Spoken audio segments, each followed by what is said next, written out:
ঘরোয়া পদ্ধতিতে অল্প খরচে হানি নাটস বা মধুময় বাদাম কিভাবে বানাবেন? আমরা অনলাইনে যেসব হানি নাটস বা মধুময় বাদাম দেখতে পাই সেগুলো প্রচুর দাম হয় এবং জিনিস কম থাকে। কিন্তু আপনি যদি ঘরে বানান তাহলে জিনিস বেশি হবে, পুষ্টিও বেশি পাবেন, কিন্তু খরচ হবে কম। এই মধুময় বাদামে থাকে প্রচুর পরিমাণে পুষ্টি উপাদান, ক্যালসিয়াম, ভিটামিনে ভরপুর।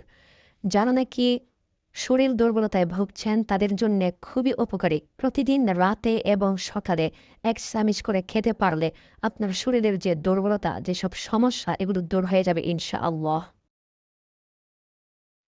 প্রথমে একটি পাত্রে চীনাবাদাম, কাজু বাদাম, কাঠবাদাম, পেস্তা বাদাম এবং আখরোট, এরপর রসুন হালকা করে ভেজে নেবেন। এরপরে কালো জিরা দেবেন, কিশমিশ নেবেন, এগুলো একটি পাত্রের মধ্যে নেবেন। এরপর একটি বয়ম অথবা একটি বাটির মধ্যে ঢাকনা হলে খুব ভালো হয়।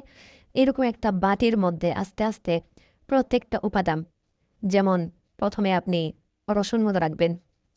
রসুনগুলো হালকা ভেজে নেবেন, তাহলে খেতে ভালো লাগবে। একেবারে কাঁচা হলে খেতে সমস্যা হতে পারে বা অনেকের পেটেও সমস্যা হতে পারে। এই জন্য রসুনগুলো হালকা ভেজে নেবেন। এরপর আপনি আখরোট, আখরোটগুলো আপনি দিবেন।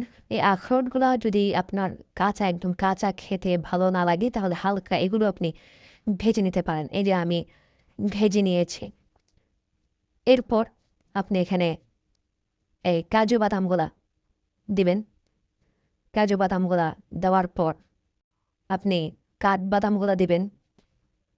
কাঠবাদামের পরে আপনি এইভাবে এ আপনি যেটা ইচ্ছা সেটা আগে দিতে পারেন। এটা আগে পরে হোক, এটা কোনো সমস্যা নয়। এরপরে কাঠবাদামগুলা দিবেন। এরপরে চীনাবাদামগুলা দিবেন। পেস্তা বাদামগুলো দিবেন। সবগুলো বাদামই আপনি অল্প, অল্প পরিমাণ, আপনি যতটুকু পরিমাণ মধুময় বানান বানাতে চান।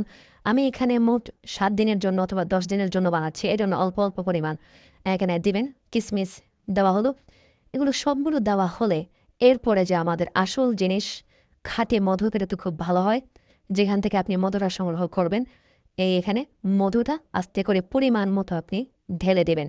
যেন প্রত্যেকটা উপাদান যেন ভালো মতো ভিজতে পারে মধুতে, ওই পরিমাণ মধু আপনি এখানে দিয়ে দেবেন। মধু দেওয়া হয়ে গেলে সব শেষে আপনাকে কালো জিরাগুলো দিতে হবে। একটা চামচ দিয়ে সুন্দরভাবে নেড়ে চেড়ে ভালোভাবে এগুলাকে মেশাতে হবে। ভালোভাবে মধুর সাথে ভালোভাবে মেশাতে হবে, যেন প্রত্যেকটা উপাদানের মধ্যে যেন মধুটা যেন ভালোভাবে লেগে যায়, মিশতে পারে।